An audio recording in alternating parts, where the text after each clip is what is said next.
Welcome everyone to the Electrical Culture of Safety Livewire program, where we delve into all the complexities of creating a culture of safety within the electric utility industry. In each episode, we feature interviews with subject matter experts, industry leaders, safety professionals, and field personnel from across the industry, where we discuss ways to develop a collective reflection of the perception, attitudes, and shared experiences of the safety culture within our industry. Welcome to ECOS Livewire. Hello, Electric Culture of Safety line team. Today we have a very special guest, Mr. Kenneth Lulow. I've been connected with him on LinkedIn for approximately 4 years now, and I've been watching more and more of his content that he shares, and his content is exactly what we're looking for in our industry and what we need. Basically what we've been lacking for decades and decades. And so I wanted to get him on here for sure to listen to his Livewire story, and he agreed, so he's here today. So this is going to be a lot of fun. I believe he's a great guy, one of the greats out there in our industry as far as bringing in connectivity with one another. So I really like his stuff, man. Awesome. But let me go over his biography. Ken brings over 2.5 decades of experience cultivated through a progressive career path, starting as a ground helper and advancing to a trusted advisor. His understanding of the industry is rooted in firsthand experience as a third-generation line worker, providing a unique perspective on operational realities and the challenges faced by frontline teams. Ken's experience includes extensive work in the field, navigating the complexities of overhead and underground distribution systems across the Pacific Northwest, bringing with him a proven track record of leading teams through complex electric projects, managing critical storm recovery efforts, and serving as an electrical first responder. This practical knowledge has honed his expertise in troubleshooting, problem solving, and effective leadership in demanding environments. Beyond field operations, Ken has dedicated a significant portion of his career to the development and mentorship of utility professionals. Now, I'm going to read that again because this is the key thing for me. Dedicated a significant portion of his career to the development and mentorship of utility professionals. Hang on to that one. As an apprentice and frontline employee instructor, master trainer, and leadership development advocate, Ken has been instrumental in shaping the next generation of skilled workers and leaders. His focus extends beyond technical proficiency to instill a deep understanding of safety culture and best practices. As an advocate for continuous improvement and innovation, Ken has effectively contributed to the advancement of the utility sector through strategic collaborations. He works closely with safety departments to advise on the development and implementation of critical safety and procedural standards, contributing to a safer work environment. His partnership with Standards Engineering has been pivotal in the design and integration of new equipment, construction standards, and work practices, directly enhancing field safety, grid reliability, and overall system efficiency. Furthermore, his collaboration with technology teams to facilitate the adoption and optimization of new technologies aimed at workforce management has increased operational efficiency and safety. Ken played a role in the development of a comprehensive wildfire mitigation plan for Washington State's largest utility, demonstrating a proactive approach to risk mitigation and strategic planning. Now this is what I really like, this next couple of lines here. This professional approach emphasizes collaboration, effective communication, and empowering individuals within an organization. It involves utilizing the frontline workers' knowledge to drive innovation and efficiency while fostering a culture of trust and shared responsibility. Again, while fostering a culture of trust and shared responsibility. Ken's experience includes a thorough understanding of the electrical utility industry and the importance of aligning strategic objectives with practical implementation. Additionally, he is an experienced public speaker, having spoken at numerous conferences and delivered countless workshops advocating public safety, promoting safety awareness, and strengthening community relationships. And Ken is he's with Lineworker Solutions. You can reach him at lineworkersolutions.com. And at the end of his live wire story. We'll actually have a slide with his contacts on it as well. Ken, come on in, man. Welcome aboard, brother. Hey, Brent, thanks for having me on here. I feel bad for having such a long bio that you had to read, but I appreciate the introduction, and it's a real honor to be here with you. And you definitely look pretty handsome here on screen, so. No, whatever. Yeah, it's just the cameras do all the shade and do all this weird trickery. Don't believe what you're seeing, though, man. Don't. So you're in the around the Seattle area as of now, or are you somewhere else? Currently, yep, around the Seattle area. It's Snohomish, Okay. Washington, if you're familiar. So it's like the east side of the lake across from Seattle. Mm-hmm. Yeah. So you grew up there. You like that's your homeland, your hometown near there, and then met your wife, right? Yep. Yeah, majority of my, I guess, from high school on in the Pacific Northwest, but I guess always in the Pacific Northwest, between Washington, Oregon, and a little stint in the Southwest in New Mexico. Mm-hmm. Oh wow, really? New Mexico? Yeah. Wow. Raton, New Mexico. Wow, that's a big change from the Seattle area, the Northwest. That's awesome. Yeah, it's a great big difference. So, what got you started in the utility industry? Obviously, when you're very young, because you've been in it for so long, and you're still very young. So, give us a little rundown of some of that history. So, third generation, my grandfather and my stepfather, who I lived with throughout, I think, 15 on, so throughout my high school years. To be honest, they were old school type linemen, and kind of a little bit of rougher. They were a little hard on me, and line work was not the career path that I thought I'd want to take because of that. I wanted to be a firefighter, and it wasn't until my senior year, and my stepfather was a contract lineman for the utility that was just down the street. Did pretty good in school, so during the lunch period, my mom would cook him lunch and bring it out to the crew, and she'd call me and see if I wanted a free lunch. Of course, always wanted free food, so I'd run out there and have lunch with them and spend it on the crew. And it was the same guys that were over after work, that were over on the weekends.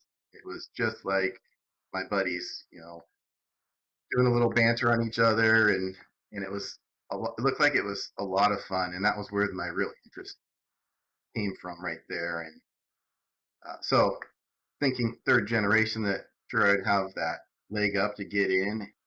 When I had to wait till I turned 18 after I graduated, joined the union, applied, and that interview process was one of the most brutal beatdowns that I've ever experienced. I'm pretty sure that stepdad had made a phone call to the board and just said, "Hey, take it rough on him. Like, I can make him earn this one." And I left that interview thinking I wanted nothing to do with this industry.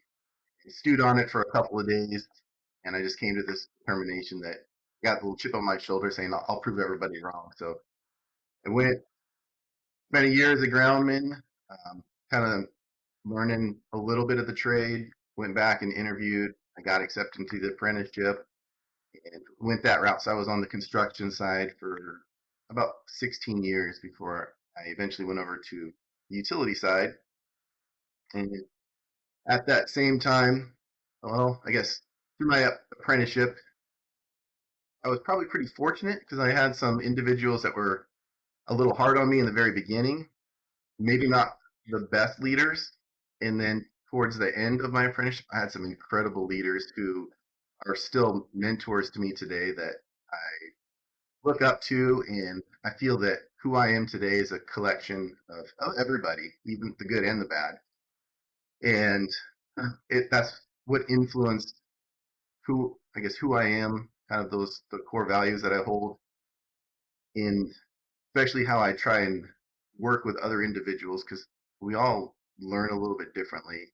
We all have our own special, unique talents and gifts, and we're not all equal. So sometimes it takes a little different approach to connect and help others reach their full potential. And I try to always keep that in mind when I would have apprentices or when I was teaching the apprenticeship school. And so that's kind of what's driven the direction that I've gone.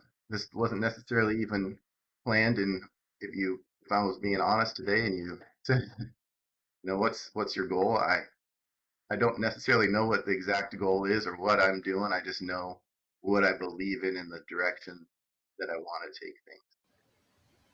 Yeah. So, man, your collective experience is quite expansive. Now, so you're going through this. You're in some leadership roles. What brought you to the forming your company? What brought you to that? So it's been in play for about 5 years, but it's really only been full time for a couple of years now. Part of it was when I was an apprenticeship instructor and going through the curriculum and the training and the resources that were out there.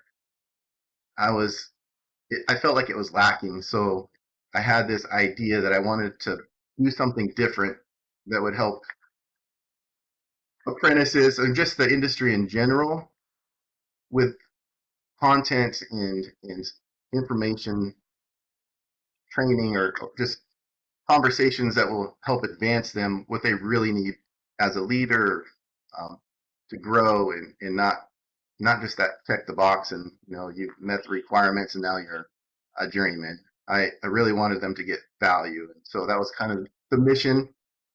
And there was a few other things that happened out of that where I became more of an advisor if there was some kind of accidents that would happen. So I could come in and give just based off of my experience and what I know and what's right or wrong, where there's any kind of liability or mistakes. It grew from there, and there was just an opportunity to impact a larger audience and not just one at a utility being a trainer where I had the ability to, I could make an impact at the utility, but I could also make an impact in construction and anywhere, in just the industry in general. And so I took that risk and just went with what I believed in, what I dreamed that I could make an impact and I could make a difference. And that's what's led me to where I am currently today. Yeah, that's awesome.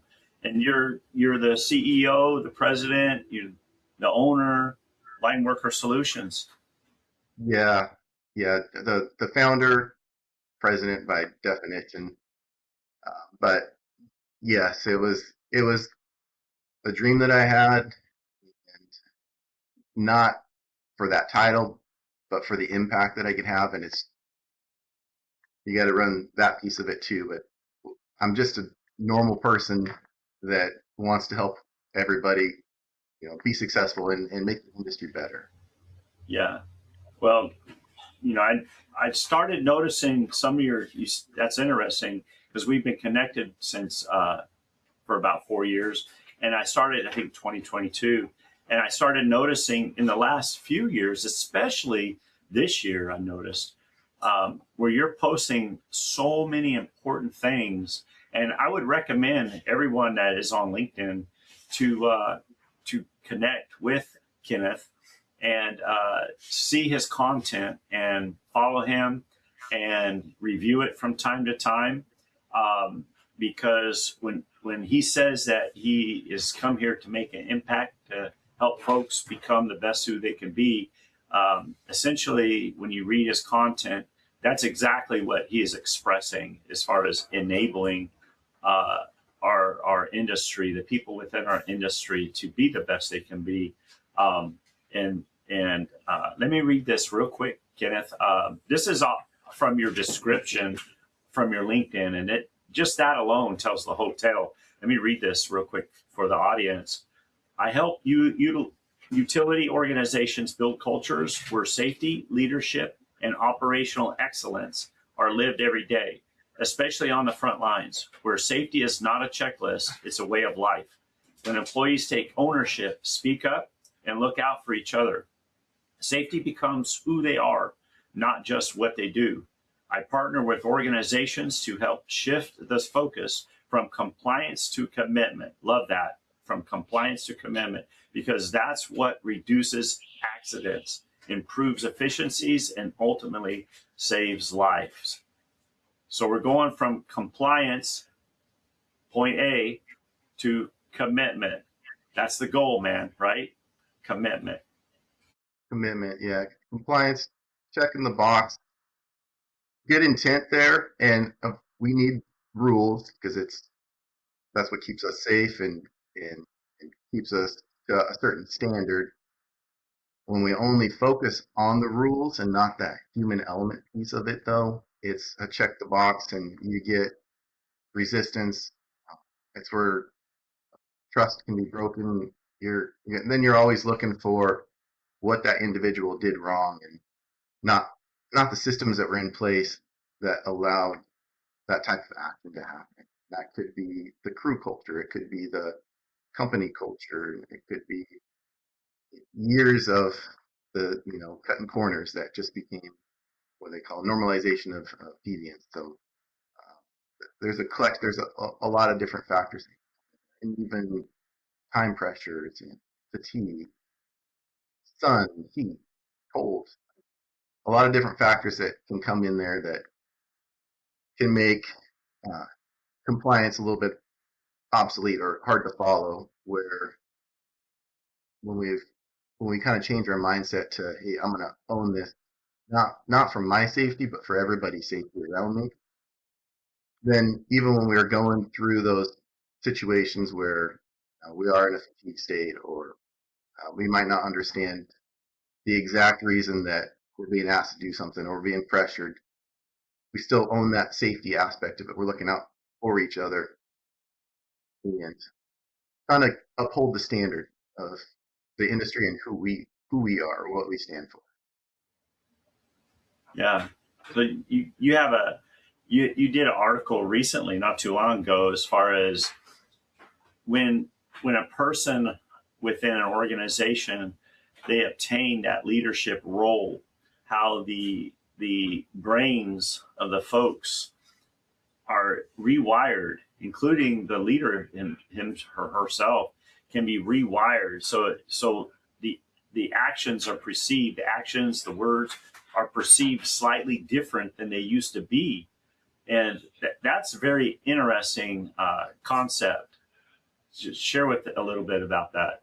So not knowing exactly the background that you came through, but for example, for me, even when I was a lineman and I moved into a foreman position, my same group of peers or coworkers, the moment that I got that title, treated me differently, looked at me differently. The words I said were taken differently, or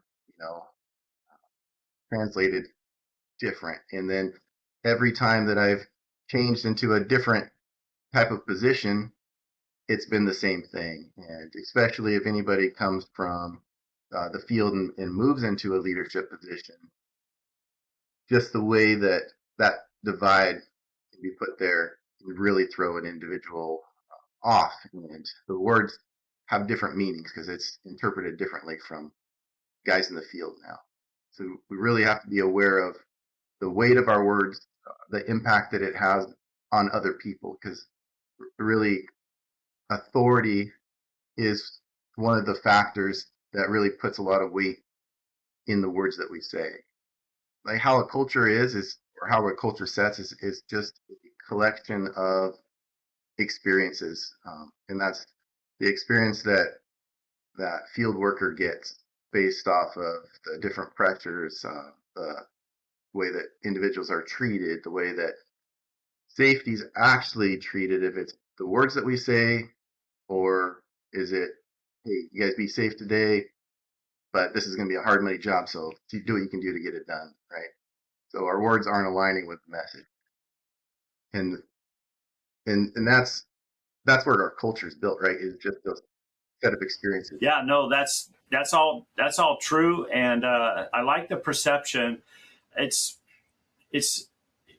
continually learning, and becoming wiser, becoming smarter as far as how our cognitive senses react and how they work in different scenarios. And it helps us to be safer, wiser, connect better with folks when we recognize these things and even talk about it and discuss and train. I would like to see more training on it. And from what I've seen, your post, Kenneth, is you actually do that with the leadership. Is that correct? I do. Yeah, there's a contractor that I've worked with now, and we've put together a whole program for them that's leadership development, safety culture focused. And it's not your managerial skills. It's, I don't know that we call them soft skills, but it's the human type of skills that often gets overlooked. And when we come from the field, you know, we get really good at our trade, and based off of our craft and our skill, we get promoted into a leadership position. And probably nowhere along the line have we ever got any leadership training. The only thing that we have to go off of is leaders that we had before. So our experiences, and that could be, it could come back to our, you know, our parents, grandparents, or people that we've worked for at other locations, or even, you know, the forum that we worked for here.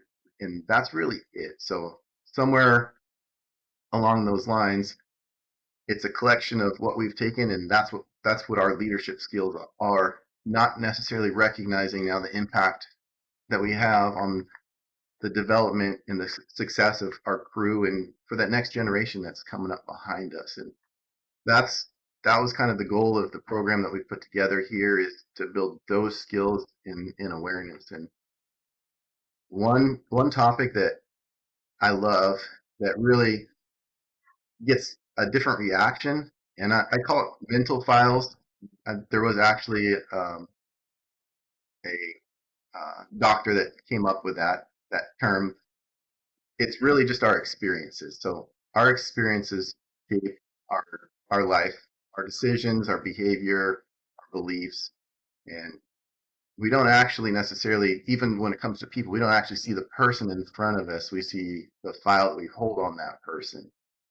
And this is the one that I like, because getting into it has really made me aware of how I've helped people be successful, but I've also worked against their success too. Like, I've inhibited that success, just not intentionally, just by the file that I held on that person. So for instance, if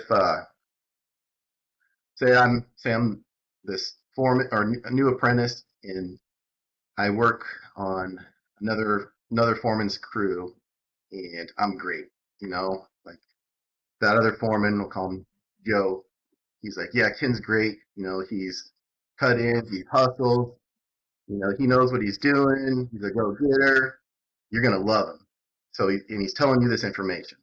And you've never met me yet, Brent. And then now I go to your crew, and Joe's like, hey, Brent, Ken's coming over here. You're going to love him.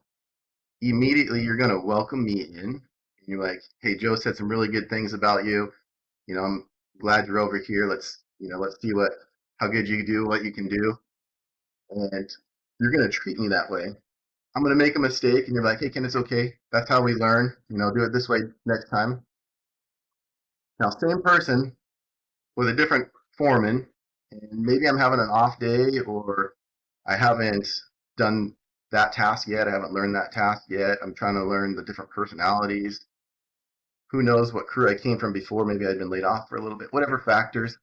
And maybe I'm struggling a little bit. I'm not grasping. I'm not keeping up with the crew. And that foreman's like, hey, you know, Ken's doesn't seem like he wants to be here. He's not really hustling. He's kind of just wanders around. I'm always having to get on him, makes mistakes. And he tells you that. And immediately I'm going to come to your crew now, and you're going to be like, so, you know, John over there said you're not really cutting it. And you're already going to be standoffish against me. You've never met me yet. And you're not doing it intentionally. It was just the file that other foreman passed on to you. And I'm going to make the same mistake as I made in the first example. And you're going to be like, yeah, John was right. You know, Ken, he isn't cut in. And we're going to start looking at what we call confirmation bias. We're going to look for all the mistakes or everything that leads up to the file that we hold on that person. And I'm the same person, yet in one example, you contributed to success, and in the other example, you were preventing success. And we do this all the time, and we don't even realize that we're doing it. And a lot of times, like the file that we get on somebody is passed on from somebody else. It's not really our experience with that person. And once we have a file, it's really, we don't like to rewrite files. We just like to update them. So we look for everything that fits that file. So everything that I made a mistake of, we're looking for. When I was a good person, you got the good file on me, everything that was good fit that file. That's what we look for. The mistakes I made, we're going to write off because it didn't really fit the file. But yet, it's same person and totally different experiences. So a lot of times, those individuals that we say aren't going to make it, don't want to be here, there was probably some factors that contributed to that. And then once there was that negative file, it's only going to snowball from there. And they're going to make more mistakes because now they're stressed. They're always getting in trouble. They feel like they can't do anything right. And it's really just going to, it's going to put them in more of an emotional state as well, trying to figure out, why doesn't Brent like me? Why can't I do anything right? How can I just get off of this crew, move on? And then that's when an individual also, when you get in that emotional state, our fight, flight, freeze, fawn kind of responses, whatever our primary response is going to take over. And somebody that might be a fawner that just wants to please is going to do something that might get them hurt, even if they know better, because they're like, I just want to make Brent happy. So if he's telling me to do this, I'm going to do it, even if I know I should test it. I'm just going to get to work so it looks like I'm busy. Know exactly what we should be doing. Don't do it because now we're in emotional state because of maybe a bad file, the just not fitting in. So it kind of snowballs from there. So it's really just trying to be aware of the files that we keep on people. Don't necessarily adopt someone else's file on that person. Give everybody a blank folder and write the file yourself. Yeah, I like your the solution. So as just as much, and I totally think that if we do true root cause analysis, as far as someone making contact with the conductor, they forgot their rubber gloves, and anyways, if we make these true root causes, if we really do the research, we can probably find a lot of things that were on people's files that started being created, these files built in their minds, even going back for decades, that led up, right? So we haven't had an injury in this company or a recorded incident in this company for 20 years, but it doesn't mean that the company's working safe at all. And we've built up on these files here. And I think what you're talking about is we've got to train, and tell me how you see this. We need to be trained file awareness. So there's the positive file, there's the negative file awareness, to where if we identify, that can be identified literally as a hazard at the job site. And so we have to eliminate, we have to mitigate, and we have to substitute that negative file. You kind of go with that as far as that training. Yeah. So the file, that's just on the person too, but the file can also be on the work practice, and something that we do routinely: test ground, pole change outs, pole wire, whatever it is. Once we've done it a few times and 100 times, we start to cut a corner, and that corner works. That becomes routine. That file says this is safe to do because it's worked. And a lot of times what will happen too is on that type of task. So we're working on that task, and we've done the pole change out 450 times. So we have 450 good files on there. There's going to be one time that something's going to be off and it doesn't fit the file. So we might even look straight at what that hazard was. And because we've done it so many times, we'll find a way to write that off or shrug it off like, it must be nothing, right? That's no big deal. And we'll continue anyways because our files so many times that we've done it this way, maybe without putting on our rubber gloves or without testing, we just open up the cutout, open up the fuse, and it's de-energized. We don't need to test. I can see it open. Test and ground. We've done it 400 times, and then that one time, generator's running. There's some backfeed. We get onto it, or some other kind of reconfiguration to the system, and somebody's going to get hurt. And we're like, well, why didn't they follow the proper procedures to test and ground? And it was just because we've done it so many times that we got a file on this is the way that we do it, that wrote off the sound of the generator because generators run all the time and nothing's ever happened. And so it's kind of, when it comes to the task wise, especially in something that's routine that we know we probably have a file on, procedures is like the mindset to try and get to is, I've done this 100 times. That's exactly why I'm going to test and ground it, because now I know I have a file on that, and I'm not going to let that file try and direct the work that I'm doing or the safety practices. So I'm going to be aware of that piece. That's interesting. So we have stop work authority. Everybody on the crew has stop work authority. What if from time to time we practiced stop work authority and everything's going smooth? And sometimes what you're saying, when the most well-rehearsed job is going smooth, everything's fine, the communication might not be as strong because everybody has their places on this while performing this task. They have their places, and so they really don't need to really very communicate much. But what if we had the stop work authority card pulled, and we actually get everybody together and say, hey, things are going smooth, but what are we doing here? What tasks are we doing? And let's look back. Let's stand back a few feet and stop what we're doing and just look at how everything's going, because I'm not hearing a lot of talking going on and everybody's just busy and we're getting this done and it's going great. But maybe that's a dangerous point to be, a dangerous place. And what if we did stop work authority in some of those scenarios? Everything's going great, but there's maybe some silence, right?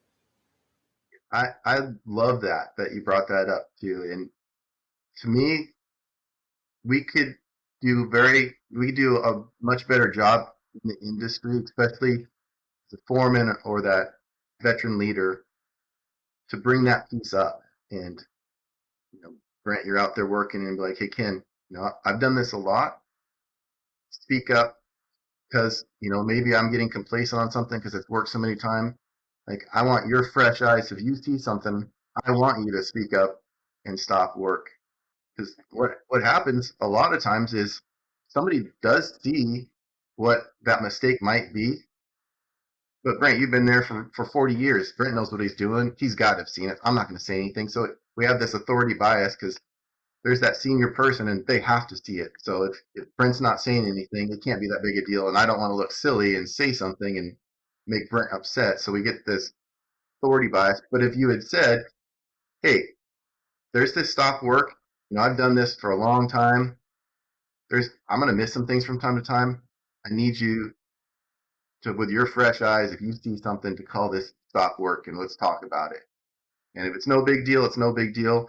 At least we can work through it and discuss, what's safe about it or what maybe we could do better or alleviate any of those concerns. So then I'm going to learn that way. But we're not going to get anybody below us to do that stop work unless we bring that piece up first.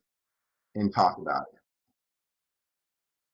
Yeah, I think that's something that we should have from time to time in practice, and possibly not just a veteran on the crew, is actually have an apprentice, assign an apprentice to hey, this week, Johnny, you're going to be that apprentice that pulls that stop work authority card, and you're going to bring us together and talk to us, because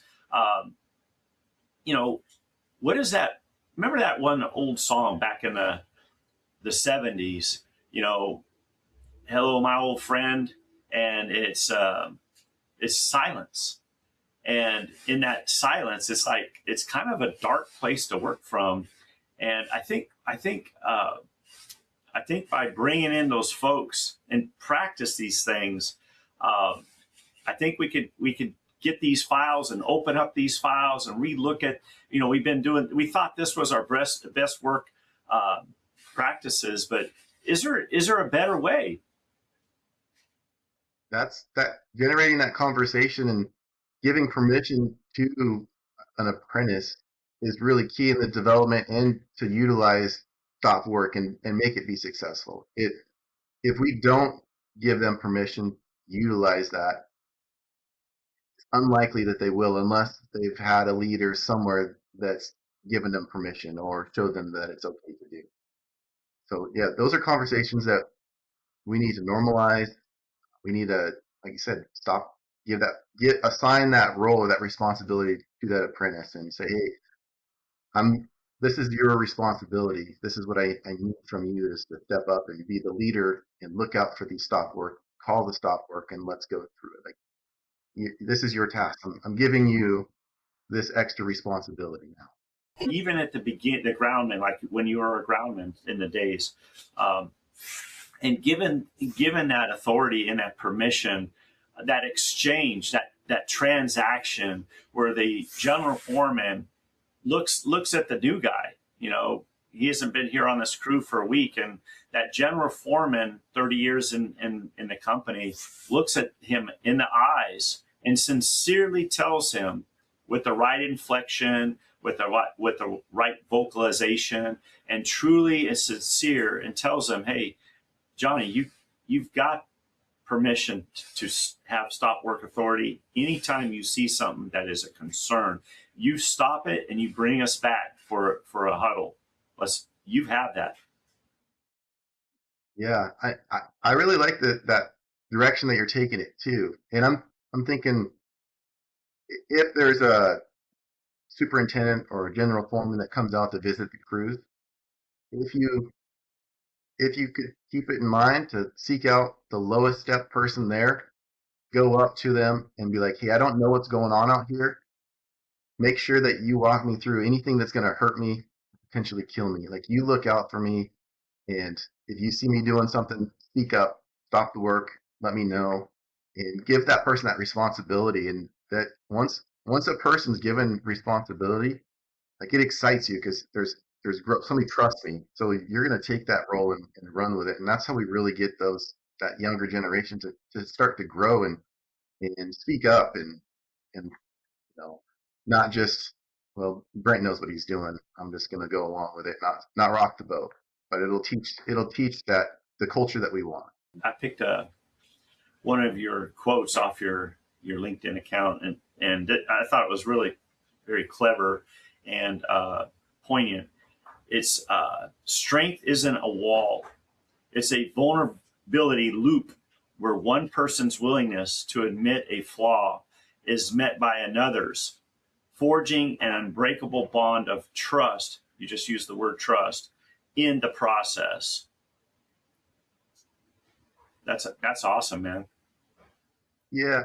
So I like to put out the quotes, especially in not the most obvious manner, because then it generates thought and some conversation. And sometimes the quotes have gotten some pretty good conversations started, and that's really the intent, is just to start conversations, because everybody brings a different perspective. I like that piece because there's things that I'm going to miss. There's ways that I don't think about things, and hearing how somebody else perceives it or experiences it. If I can put myself in that mindset, okay, why do they think like that? It helps me to learn and grow too. And that's my goal, is to continue to learn and grow. But that particular quote or that message is really like, strength isn't necessarily being tough or being in charge or having the authority. The strength is really courage. And the courage piece is, yeah, I'm going to admit that maybe I don't know something, or that I made a mistake, or I need you to speak up because maybe I'm going to miss something because I've done this for so long. That's being vulnerable. That's actually being strong. And that gives permission to the person that you're giving that message to do the same.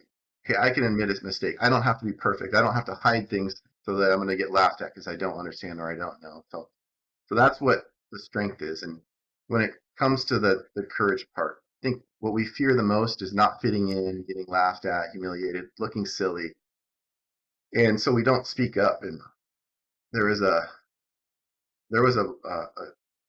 message or a quote. Can't remember exactly how it was worded, but we can, if we don't want to rock the boat, we can stay where we are and be mediocre. Or we can have the courage to speak up. We're going to look silly sometimes. We're going to get laughed at sometimes. But at the same time, we're potentially going to impact somebody else's life, or change a life, stop an incident, stop an accident, whatever it might be. But it takes the courage to speak up to do that. And you can't have courage without failure at the same time. So that's just part of it. It's really cool. Everything you share, it's just, if people would just read these words you use, they inflict a lot of injury to pride. Let's just say that. And your vulnerability is the opposite of pride. And I grew up raising my kids out of the Phoenix area for years and years, and we had block walls.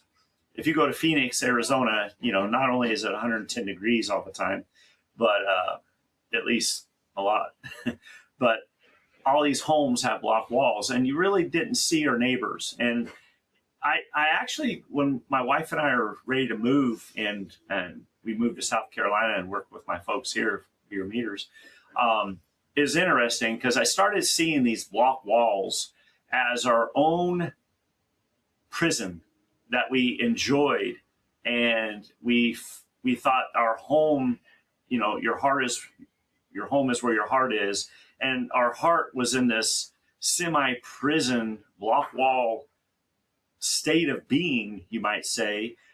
And we come to South Carolina, and you hardly saw your neighbors, hardly spoke to your neighbors. We come to South Carolina, and we have no fences between our neighbors at all. And you can walk in between the yards, say hi. We see each other all the time, and we're really connected. Really connected. We have neighborhood get-togethers and things like that. But you said here, vulnerability loop. It's a vulnerability loop. So when you don't have those walls, I'm just giving you like a parable, a life example. You don't have that walls. That's when you have that loop that is connected, and the power's in. We're hot, man. We are hot. We're live, and our generation, transmission, the substation, distribution, and the end user basically we're all connecting, firing on all 8 cylinders, maybe you could say. But you know what? We look at each other and we see each other's flaws as well, because their life is not perfect. My wife and our life isn't perfect. And you know what? We get it. We get it, and we respect each other, and we move on, and we just keep things positive. And it's a very loving community. But these are those bonds and communities that we must have within our line crews. Kenneth, big time. Yeah, that's the whole loop aspect of it, and especially as a leader, because have you ever trusted somebody that said, hey, Brent, just trust me on this one? We're like, no, but I'll watch you do it and see what happens. And that's, as leaders, most of the time, we always want somebody to trust us, or just just do what I say. Just trust me. Just do this. And we expect that, but before we can ever get that back, we have to demonstrate it to begin with. So we have to make it clear that it's okay to speak up. It's okay to make mistakes. It's okay to be human, ask questions without getting humiliated or beat down. And a lot of times in a leadership position, we forget that, or we were never trained in that manner, and we inflict more harm to the trust than we do to build it. And it takes a long time to build trust, very little effort to destroy trust. So that's that whole loop piece. Is we have to model it first if we ever want to receive it back. So That's right. And then once it continues, that's where that loop continues. Mm-hmm. It's a give and take. Exactly. And I think it's crucial that all the leaders, and I believe that we need to instill from the CEO down to the beginning groundman, to instill into their consciousness that they truly are leaders. They might not believe it, but they have that gift. And so we have to open up and enable that gift, that they are leaders. And these are the things that need to be trusted and taught. And we have to explain when we're saying something to somebody, we must explain it. You don't just tell your wife, or your best friend to do this or do that. Can you please, and not explain the reasons behind them. We're looking for a better this, we're looking for a bigger that, and this will bring the results will bring in this. We need to explain perfectly and not do these little one-line phrases. Oh, trust me, you'll be fine. Just go for it.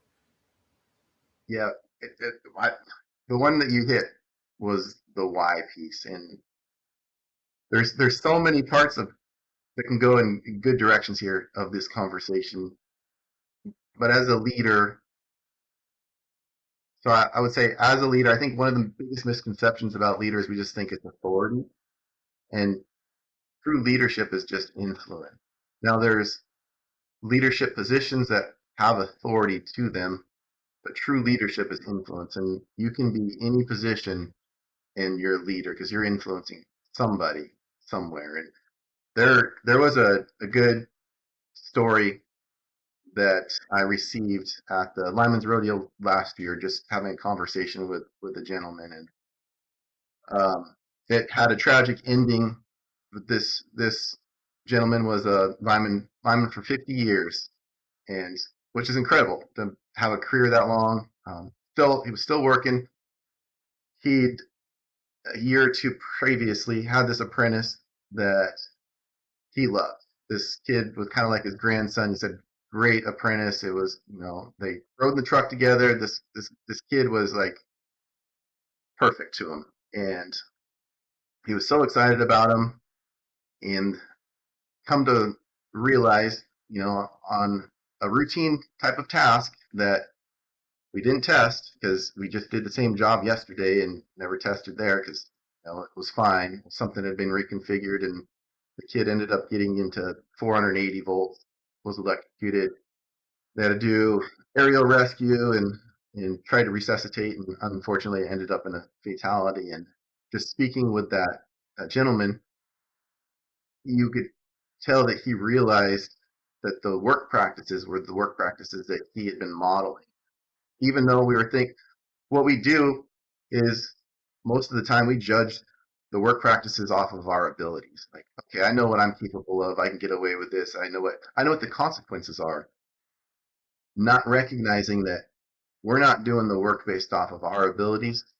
We should be doing it off of the people that are watching us, making sure that we're doing it right, not for us and what I'm capable of, but for that person, for Ken on the ground who's watching Brent work. And unfortunately, the kid didn't test it because this lineman, he didn't test it on the job yesterday. He didn't wear his rubber gloves because the lineman doesn't wear his rubber gloves, and he wanted to be just like that lineman. not just good, but great. So he followed the file that he had on what a good lineman looks like, and it ended up costing him his life. And so it doesn't matter even what position that we're in it, what influence are we having? And that's the responsibility or the ownership that we should be focused on is not what can I get away with, but what example am I setting to that next person or anybody that's walking, and hold yourself to that standard. Like, I want to be the best example that I can be for those next generations. And I'm going to test because I've done this 1,000 times and I know exactly that that's how mistakes happen. So I'm going to test it every time and call it out so that that person on the ground that's watching, like, Brent, he tests every time because that's what a good lineman does. That's what a great lineman does. And that's what I want to be like. So that's that influence that we have. And like I said, you can be an apprentice, an operator, parent at home. It doesn't matter. You're influencing somebody. So that's a big responsibility to shoulder. And it makes it easier too to be that better example because I'm doing it for that person. And then that person's going to do it for the next person. So we're changing the long-term outcome and just keeping that kind of mindset on the influence that we have. Yeah, that's incredible, man. Great conversations. This goes back to I share when I train. I share one part of the training is there's 3 accountabilities, and accountability is huge in our industry, as you know, Kenneth. But I train personal accountability. So in other words, preparation before you even arrive at the job. That's a huge one. What'd you do before you got to the job? And then there's mutual accountability, what you're doing on the job. And there's organizational accountability that the organization itself has to be accountable for. And mutual accountability is, for instance, going back to your story, it's just that's a tragic story, is when we're working together and we being mutual accountable, we're always going to test. But if we're really good at our job and we don't test all the time, we don't wear our rubber gloves all the time, you're not being mutual accountable. And see, this is where this goes, and you're not being mutual accountable. And here's the other thing is that apprentice should have permission to explain to the journeyman that, hey, man, we always got to test. You're supposed to be mutual accountable to me. I'm going to do everything I can to be mutual accountable to you. That's why I'm bringing it up. That's why I'm seeing it and I'm speaking up. And you got to set that example. And but that's mutual accountability that we've got to have on that job site, every job site, regardless of climate conditions, regardless of emotions, regardless of how we feel that day, regardless of address. We've got to be mutual accountable to each other. You're pulling the log out of the trailer. We have some energized 3-phase right there, and I got the boom, and I'm going to pull it up, the log up, and I'm not mutually accountable if I'm not looking out for my 20-year journeyman lineman that for whatever reason he's in the cab of the truck, and if I'm not understanding where he's at, maybe he's in the cab of the truck, and if by worst case scenario, and I touch that boom on that energized line and he's in the truck grabbing gear, he's energized, I lost my pole buddy. That's an incident that actually did happen years ago. But we got to know where each other's at. When we're involved in a task, we have drop zones. We've got pull zones. You got torsion, you got tension. We've got to be mutually accountable to everybody and to ourselves, and they have to with us. 100%, yeah. And I like where you're going with the accountability piece too, because not once did you mention any kind of punishment or the hammer that we bring down. I want somebody to be accountable. Everything was a reflection of our ownership, and I like thinking of accountability in that terms as ownership. You have your personal ownership or a personal accountability, how you show up, what you're modeling, and then you do have that mutual accountability or ownership, and it's holding each other to that standard, not expecting or giving somebody punishment, but hey, I know what you're capable of, and I know how we operate and what we do, and I know that you're capable of that, and that's what I'm going to hold you to, and I want you to hold me to that mutual accountability. And then the organizational one as well is really key too. And one way that I see us miss a lot, especially coming in the field, is that's not my job, and it's sure we get hired to do a certain task, but we also get hired by an organization, and that organization has a goal, a direction that it's going in for them to be successful, so that we can have a job, so that we can provide for our families and grow. We also need to ensure that the organization's successful, and one of those is minimize the accidents and incidents and the wear and tear on the vehicles. And if there's stuff that's laid out on the yard because people threw things away or just threw it on the ground, we drive by it all the time because it's like, well, I'm not the yard person, I don't clean that up, that's not my job. Yet sure, it's not your task, but if we want, like, our job is to make sure that that organization goes in that direction that we want, so it ensures that we get what we need as well. And if that means stopping to pick up the trash or doing something that's not in our job description, that's taking that organizational accountability as well, and speaking up. If you see something, to speak up, because if you don't, silence writes a file. Silence writes the culture as well too. So just because we didn't say anything doesn't make you innocent either. So I love where you're going with that accountability piece. Yeah, well, that's basically what you're doing. You're as far as creating these safe line workers. You're doing that by making them conscious in their mental state and their thoughts, being aware of ourselves, being aware of one another. I truly believe that you've seen the energy wheel, right, Kenneth? You've seen the energy wheel. So I truly believe, I don't know if I shared you behind me the energy wheel reinvented. The thing that has been missing for 53 years from the energy wheel, energy sources that can cause harm, the thing that has been missing is what's in front of our face, and that's one another. And these are sources of energy because we're energized beings. That's every cell in our body is a freaking generation, plant, transmission, distribution, and down to the end user, right inside every little cell. And so we're the biggest. I believe we can be our own worst enemy as far as the job site and that energy that could cause harm. But then you reverse that, and that's why there's no punishment here, Kenneth. You noted that.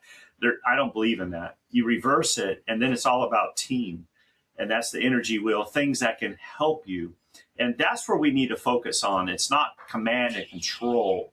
It's to do things because you want to. You do the right things because you want to, because you're a team now.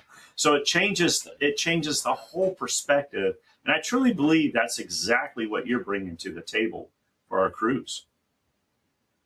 And it is. I do know your energy wheel reinvented, because I'm a big fan of yours as well, and follow you and follow a lot of your content. And so I've seen your energy wheel reinvented, and I like that because that human element is the piece that is missing in that. And that is the biggest factor in mistakes that happen and accidents. And it's exactly like you said, it's what we do to ourselves. So how do we bring awareness, to our limitations, where we're at mentally, where our files are at, what we're justifying. How did we sleep the night before? What's going on at home? Whatever there's a lot of factors that come into that to be aware of, and make those conversations part of that safety energy wheel.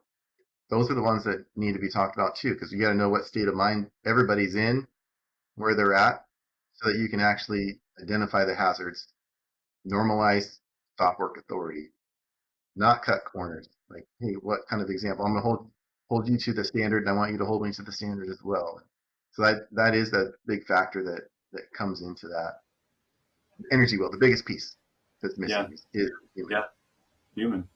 So I got a question for you. So, Mr. Kenneth, you're years from now, you're getting to the point where you really are having a hard time sharing and giving back to our industry and the people within that industry.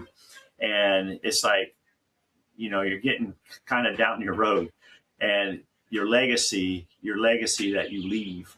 There's one thing that you want to leave in your legacy, just the one thing. And whatever you say it is, it's going to happen. I truly believe that as we can predict that bad things can happen because of this situation or this scenario, I believe we can also predict that good things can happen, and they will happen. So what is that one thing that you're going to tell us today that when you leave this legacy that you're going to be leaving, that'll continue on before, way longer than when you're gone and when I'm gone? But what is that one thing in your legacy that you want to leave to our apprentices and to our leaderships out there?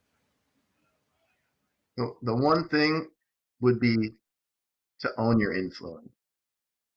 And I really think when it comes down to it, especially line work, because I love line work. Line work's all I really know. But line work doesn't define me, and it doesn't define any of us.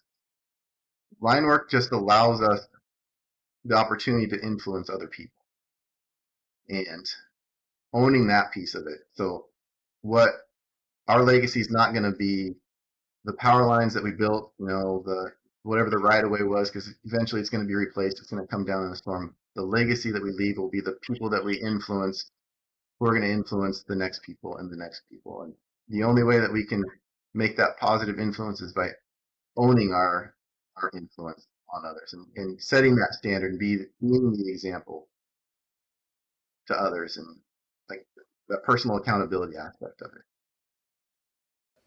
That's beautiful, brother. Kenneth, man, I could talk. I think you and I could just chat for hours and hours and hours. And man, I appreciate you coming on board and spending time sharing your live wire story and your life, and what in your life that'll be living through other people when you leave, your legacy. And I thank you so much for sharing, brother. Thanks for having me on, Brent. And this went by extremely fast, and I know we could talk for probably all day long, so, and then continue to talk. And I just appreciate inviting me on, and everything that you're doing too, and being the example that you set in the industry and the message that you share.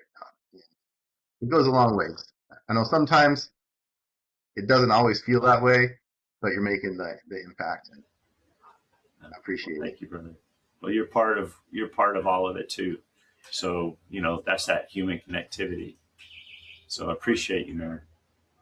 Yeah, this has been enjoyable. This has been great. Yeah.